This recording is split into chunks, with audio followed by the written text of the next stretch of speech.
দুর্নীতিবাজ, প্রতারক, চোর, হকমারা পাবলিকরা বারবারই নিজ দায়িত্বে তাদের মিথ্যাচারিতা, বাটপারি, প্রতারণার প্রমাণ দিবে। তারা বারবারই তাদের খারাপ কাজের প্রমাণ দিবে। আবার তারা তাদের এসব খারাপ কাজকে এই কথা বলে জায়েজ ঘোষণা করবে যে আইন নিয়ম কয়জন মানে। আরে ভাই, এমনই তো তারা করবে, কারণ খারাপ কাজ তো বেআইনি ভাবেই করতে হবে।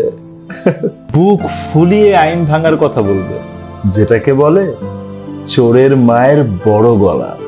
তারা আবার ভাব দেখাবে ধর্মের প্রতি তাদের অগাধ বিশ্বাস।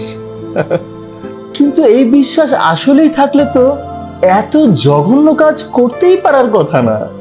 তারা বারবারই নিজেদের ভণ্ড প্রমাণ করবে। এখন প্রশ্ন হচ্ছে, তারা তো চাইলেই ভালো হয়ে যেতে পারে, তাই না?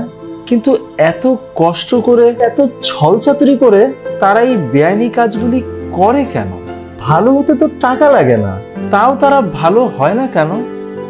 কারণ তারা জানে ভালো হতে টাকা লাগে না, কিন্তু খারাপ হলে টাকা পাওয়া যায়।